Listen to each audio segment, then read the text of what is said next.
Dilihatkan reaksi dari orang-orang yang sedang berada di markas besar Angkatan Laut. Tepatnya di dunia baru. Di dalam suatu ruangan, pidato dari Vegapunk membuat gempar banyak orang. Terutama beberapa pasukan Angkatan Laut yang mendengar pesan tersebut. Marinir di sana berkata, dunia akan tenggelam ke dalam laut. Apa yang dia maksud dengan itu? Sementara itu, pada tempat yang sama juga, sang laksamana armada Akainu terdiam dan terlihat marah mendengar pesan tersebut.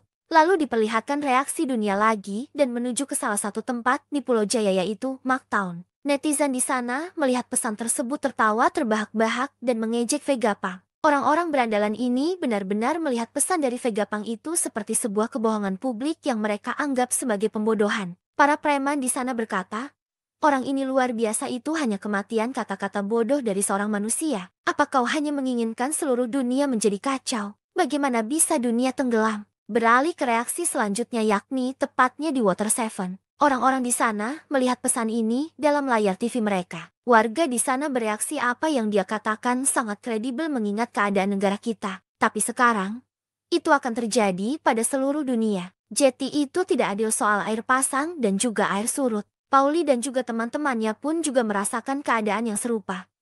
Yaitu seluruh dunia akan sama dengan apa yang terjadi sekarang di Water Seven. Reaksi berlanjut ke penjara neraka bawah air yaitu Impel Down. Mantan si Chibukai sekaligus pelaku pengkudeta kerajaan Dressrosa Flamingo sangat puas mendengar pesan dari Vegapunk dengan tertawa lepas. Dia mengatakan, ini yang terbaik. Kalau Impel Down ke banjaran air laut, tugasmu untuk memastikan keselamatan para tahanan. Benar kan Magellan? Magellan menjawabnya, ya memang benar. Adanya kenaikan air laut levelnya sebesar 1 meter di hari lain, menyebabkan kepanikan yang hebat dalam lingkungan penjara. Kira-kira berapa meter air lagi yang dibutuhkan seluruh dunia untuk melakukannya agar dunia ini tenggelam? The Flamingo menjawabnya, jika air naik sekitar 5 meter, sebagian besar kota di dunia akan tenggelam dan sudah ditakdirkan. Apakah semua orang akan pindah di tempat lain ke tempat yang lebih tinggi? Berlanjut ke reaksi dari Pulau Manusia Ikan di Kerajaan Ryugo. Shirahoshi di sana mendengar pesan tersebut dan bertanya, ayah, apa yang dikatakan dunia ini akan tenggelam akan kejadian? Neptune meresponnya dengan tidak terlalu percaya. Menuju ke pulau masa depan yaitu Pulau Egghead. Para marinir di sana juga mendengar pesan yang disampaikan oleh Vegapunk. Mereka tampak kebingungan dan kita juga melihat Admiral Hound yang tidak percaya perkenaan dari Vegapunk tersebut. Dia bilang apa yang ingin dia katakan. Apakah ilmuwan terpintar di dunia sedang mencoba menciptakan kekacauan di seluruh dunia dengan kebohongannya? Kau benar-benar omong kosong, Dr. Vegapunk. Di sisi yang lainnya, 5 tetua Gorosei juga tampak panik. Mereka belum menemukan sumber sinyal dari siaran Vegapunk. Kali ini, mereka semua sepakat berteriak, hancurkan semua transmisi, semua transponder, hancurkan bentuk kehidupan apapun yang dapat kalian dengar. Yang lainnya tidak penting untuk saat ini. Sementara itu, Yok dengan pengetahuannya juga ikut membantu Gorosei menemukan sumber sinyal tersebut. Yok berkata sambil berlari, berapa banyak lagi yang akan kau katakan, Stella? Dan pada akhirnya, Vegapunk terus berbicara tanpa henti pada siaran tersebut yang diperdengarkan oleh banyak orang. Vegapunk berkata, aku akan berbicara sedikit tentang masa depan. Tapi dalam beberapa hari setelah rekaman ini, jika dalam perhitungan yang aku buat benar, gempa bumi yang luar biasa akan terjadi kepada seluruh dunia. Semua orang terkejut mendengar hal tersebut. Lalu memperlihatkan anggota dari banyak laut Big Mom yaitu Ismuzi dan juga Mondeor yang keberadaan dari mereka belum diketahui. Mereka pun menyaksikan juga siaran tersebut. Sudah ada beberapa kota yang terendam oleh banjir besar ini yang disebabkan oleh gempa dan tak sedikit dari mereka yang sudah mengungsi menggunakan perahu kecil meninggalkan tempat tinggal mereka. Vegapunk melanjutkan siarannya. Selain itu, permukaan laut juga masuk ke dalam berbagai daerah yang akan naik hingga 1 meter. Di sana akan menjadi pulau-pulau yang tidak dapat dihuni lagi oleh orang. Pantai di seluruh dunia akan melakukannya. Mau tidak mau pulau itu akan lenyap. Jika prediksiku salah tentang ini, kau akan tidak perlu lagi mendengarkannya dengan apa yang kukatakan selanjutnya. Kata-kata itu pun didengar oleh Aokiji di Pulau Hachinosu. Beberapa penjahat di Pulau Bajak Laut ini meyakini bahwa dari kata-kata Vegapunk ada benarnya juga. Dan sedikit menakutkan mereka. Vegapunk terus berbicara. Tapi jika semua ini terjadi, maka aku ingin kalian semua mendengarkan baik-baik apa yang ingin aku sampaikan kepada kalian. Gempa itu bukan fenomena bencana alam. Sementara itu, kelompok dari Nami terus saja diincar oleh Saturn yang menginginkan Robin. Saturn terlihat kesal.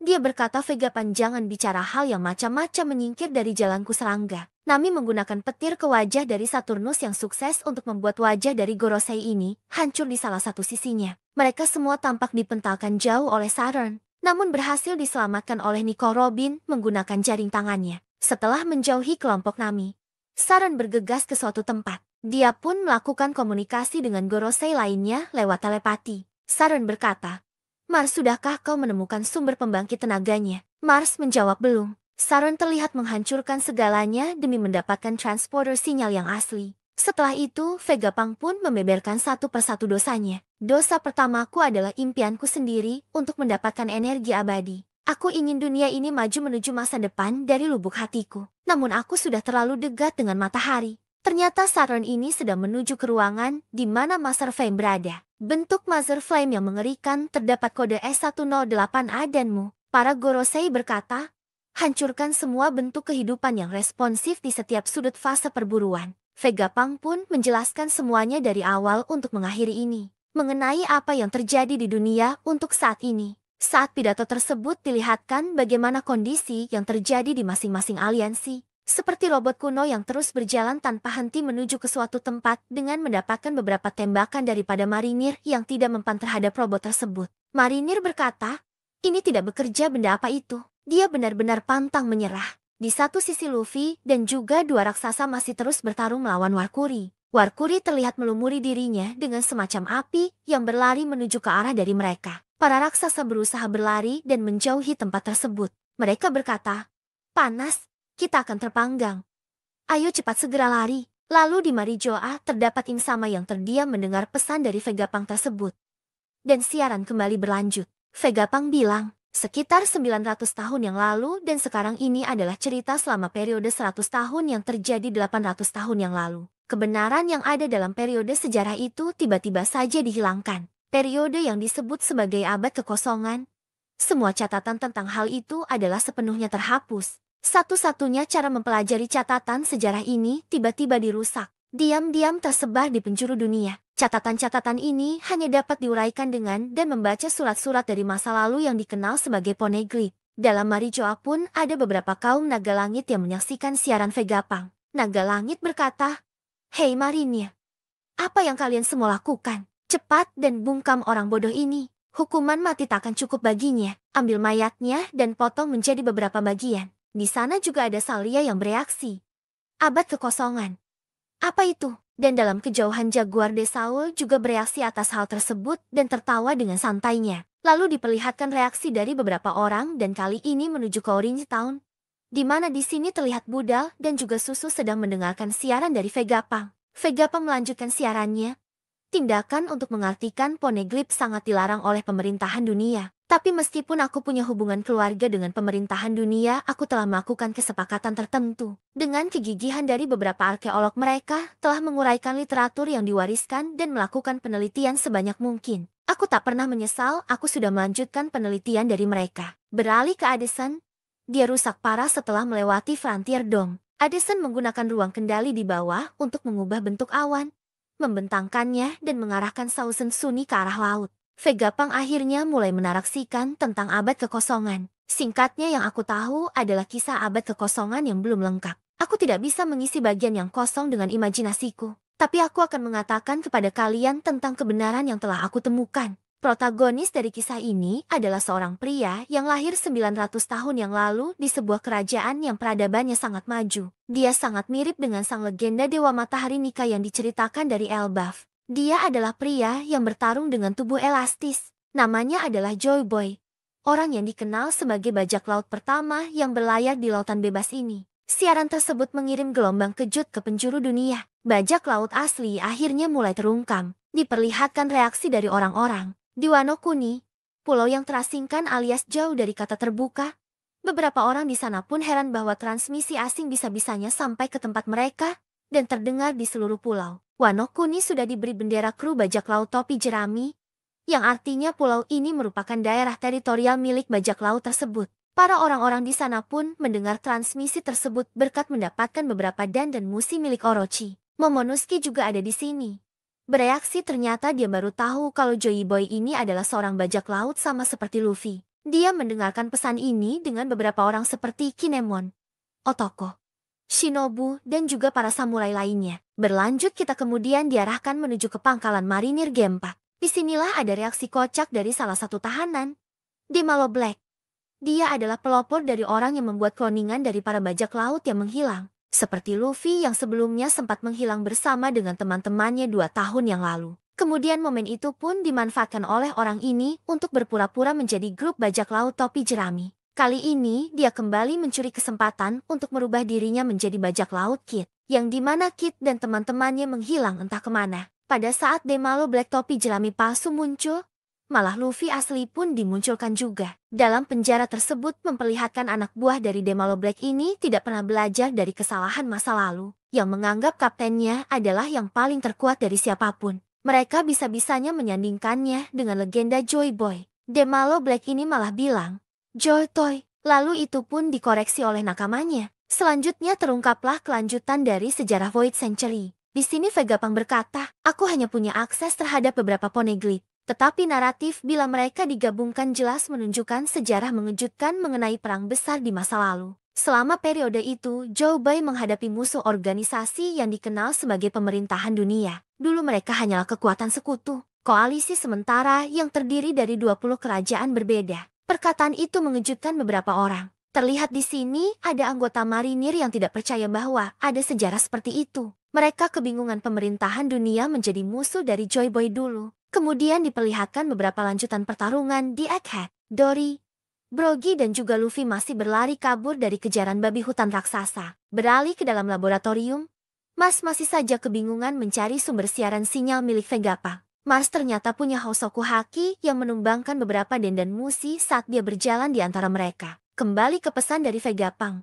Vegapunk berkata, bisa diasumsikan bahwa aliansi adalah satu-satunya cara untuk melawan faksi yang kuat, yakni faksi dari Joy Boy. Penyebab konflik ini masih membingungkan. Jadi aku tak ingin menilai moral para pejuang, bisa dikatakan bahwa perang ini adalah pertarungan antara dua keyakinan yang bertentangan. Sebelumnya aku jelaskan dulu kalau Joy Boy lahir di peradaban yang luar biasa. Peradaban yang sangat maju sampai sulit dipercayai kalau peradaban itu ada di 900 tahun yang lalu. Senjata-senjata yang ada selama perjuangan selama abad tersebut sangat jauh lebih hebat dari ilmu sains modern kita saat ini. Teknologi yang membuat jenius seperti Iku sangat terkagum-kagum. Namun disitulah letak masalah kita untuk saat ini. Bahkan seorang jenius seperti Vegapunk mengatakan bahwa teknologinya tidak mendekati teknologi kerajaan kuno. Padahal Vegapunk ini adalah manusia terpintar yang diketahui. Seseorang yang dapat membuat klon, menciptakan pasifista dan membuat Mother Flame. Ibi memunculkan pertanyaan tentang materi teknologi apa yang sebenarnya dimiliki oleh kerajaan kuno ini. Ini pasti gila sekali dan benar-benar sangat canggih. Pada saat hal tersebut ada beberapa reaksi dari dunia seperti di Zou, Kart, dan juga para masketir mendengarkan siaran tersebut.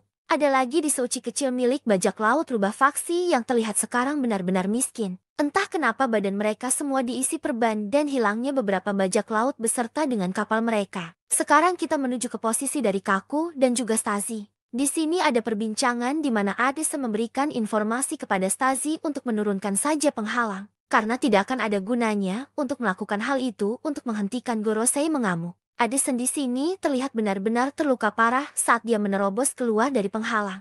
Namun para Vegapunk sudah melakukan yang mereka bisa. Jadi sepertinya mereka akan berhasil untuk kabur. Lanjut ke bajak laut topi jerami, yang sekarang mereka benar-benar terburu-buru untuk keluar dari pulau ini. Nami mengarahkan kru yang masih belum ada seperti Jinbei dan juga Zoro untuk segera merapat ke pesisir timur laut. Karena jika tidak para marinir akan segera memblokir area tersebut. Di sisi lain, kelompok dari Bonnie yang masih berusaha untuk keluar dari tekanan dari Saint Venus Sujuro yang menghentikan mereka. Dua orang raksasa beserta dengan Sanji dan juga Bonnie berupaya melawan Venus. Satu tebasan dari Venus terlihat menuju ke arah dari Bonnie namun berhasil diselamatkan oleh Frankie. Tebasan tersebut mengenai Jolly Roger dari kapal bajak raksasa. Di sini Venus benar-benar marah. Bahwasanya Vegapunk masih saja berbicara panjang lebar soal abad kekosongan. Lalu Venus memotong awan besar dari Pulau Egghead menjadi dua bagian. Pasukan Chipperpole beserta dengan beberapa serapim yang tertangkap akhirnya bisa bebas dan meluncur ke bawah tanah. Siaran Vegapunk terus berlanjut. Kali ini siaran tersebut tembus ke beberapa tempat, seperti desa Shimotsuki tempat Koshiro tinggal. Dia mendengarkan pesan tersebut yang diikuti oleh beberapa anak-anak kecil yang latihan berpedang. Dilanjutkan reaksi terjadi di Pulau Kamabaka, markas dari revolusioner. Siaran ini juga sampai di tempat tinggal dari Nami, yakni desa Kokoyashi. Nojiko, saudara angkat Nami, juga mendengarkan pesan ini. Di Mock Town, mereka mengejek Vegapunk yang ribut bahwa cerita itu benar-benar semakin konyol. Kerajaan Sakura, kampung halaman dari Chopper, juga mendengarkan pesan tersebut yang dilihat oleh Doton Kureha dan juga para warga di sana. Kita juga bisa melihat Miss Golden Week, Miss Merry Christmas, dan juga Miss Valentine di pulau tempat New Spider berada. Kemudian reaksi juga terjadi di markas besar surat kabar ekonomi dunia. Morgans tidak dapat mempercayai kata-kata dari Vegapunk dan Vivi juga ada di sana. Lalu menunjukkan Im Sama yang sedang bermain kupu-kupu di ruangan bunga menatap dan mendengarkan siaran tersebut.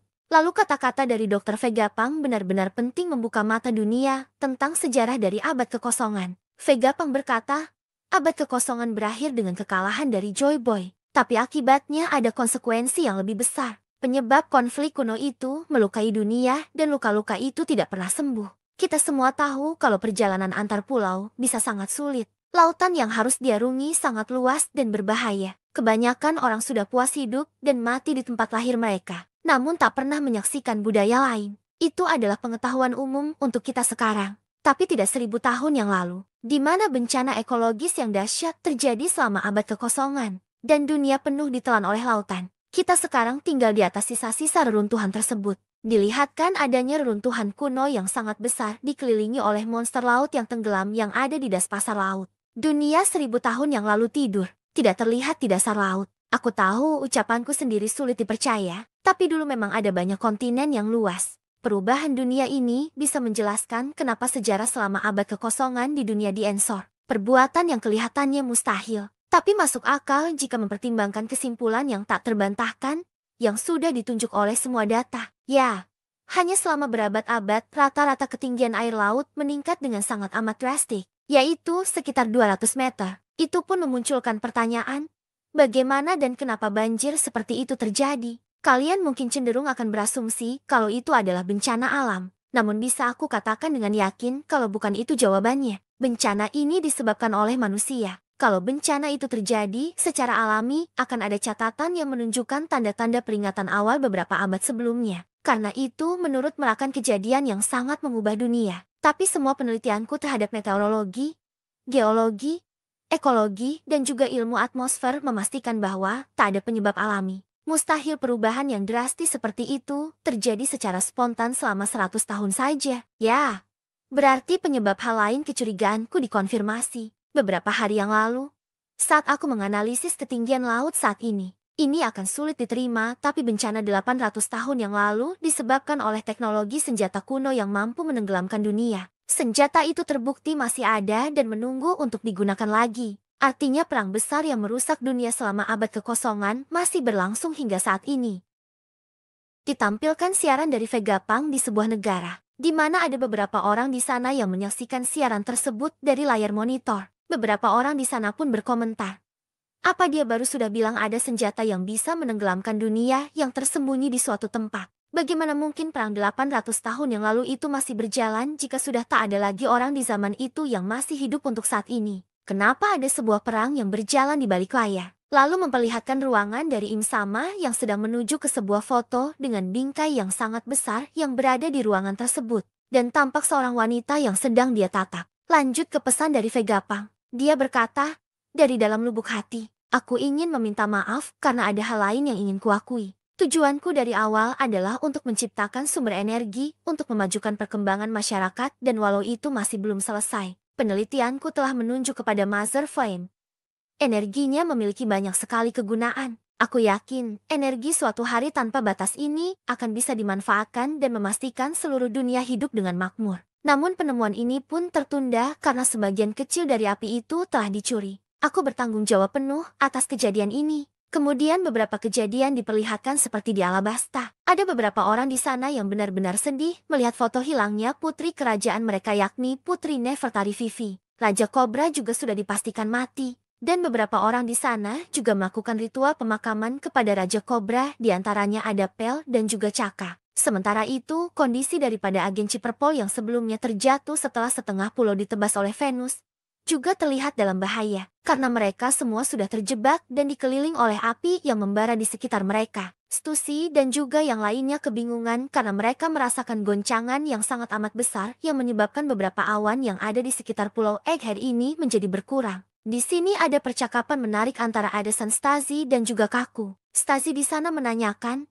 bagaimana jika dia membebaskan Kaku saja untuk saat ini? Namun Stasi menjamin bahwa Kaku tidak akan kembali untuk mengincar kru bajak laut topi jerami. Di sana kemudian Addison lantas mempersilahkan saja Stasi untuk membebaskan Kaku. Addison juga di sana meminta maaf karena perintah dari dia Stasi berurusan dengan temannya sendiri dan memaksa melawan mereka. Addison pun berkata walaupun kau dari kedua belah pihak, kau berhasil menyelamatkan kami. Konflik yang ada dalam dirimu itu adalah bukti kemanusiaanmu. Lakukan saja apa yang kau mau, dan carilah cara dirimu sendiri untuk terus bertahan hidup. Di sini Stasi dan juga Kaku terlihat menangis. Di sini terlihat bahwa sebuah kloningan juga punya rasa kepedulian dan juga rasa setia kawan yang sangat tinggi. Pesan Vegapunk kembali berlanjut. 2 minggu setelah bagian api itu dicuri, aku melihat cahaya terang yang ada di langit-langit kerajaan Lulusia. Kemudian aku pun mendapatkan kabar kalau seluruh negara tersebut tiba-tiba saja menghilang tanpa jejak. Tak lama setelah itu, peralatanku pun mendeteksi adanya gempa besar yang disebabkan oleh hal tersebut. Ini mungkin karena harga diriku sebagai ilmuwan, tapi aku yakin akan satu fakta yakni Mother Flame, yang bisa mensapli energi yang dibutuhkan untuk mewujudkan tragedi itu. Penemuanku telah dipakai untuk sumber energi senjata kuno, motif dan asal-usul pelakunya masih misteri bagiku. Tapi pada akhirnya, semua itu akan berujung pada satu kenyataan. Aku adalah pembantu tindakan pembunuhan massal ini. Aku sungguh sangat menyesal atas keterlibatanku pada peristiwa ini. Aku benar-benar sangat meminta maaf pada kalian. Tapi hal ini juga membuktikan satu kebenaran. Kalau bencana yang membanjiri seluruh dunia itu disebabkan oleh manusia. Dulu ada 3 senjata kuno dikatakan kalau Joy Boy mencoba untuk memastikan kalau senjata itu diwariskan pada generasi selanjutnya. Itu pun memunculkan pertanyaan.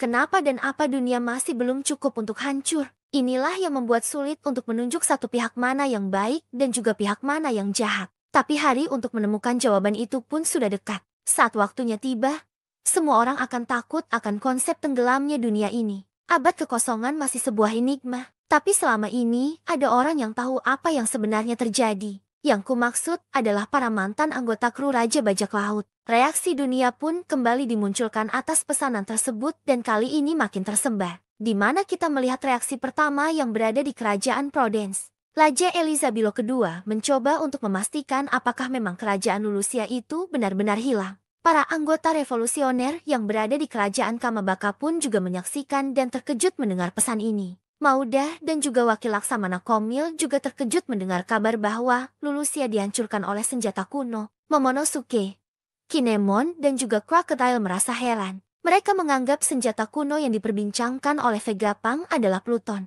Reaksi juga sampai di Pulau Manusia Ikan di mana salah satu senjata kuno yakni Poseidon mendengar pesan tersebut dan kebingungan. Dan terakhir di Numarineford, Sengoku, Suru dan juga Akainu sedang mendengarkan pesan milik Vegapunk tersebut. Reaksi makin mengejutkan setelah Vegapunk mengatakan bahwa ada kelompok bajak laut yang mengetahui apa yang sebenarnya terjadi pada dunia ini. Di samping hal tersebut, Vegapunk Yok juga dikejutkan dengan bagaimana bisa Vegapunk tahu soal sebagian dari api Mother Flame sudah dicuri olehnya. Yok bilang, padahal aku memutus sinkronisasi ingatanku dengan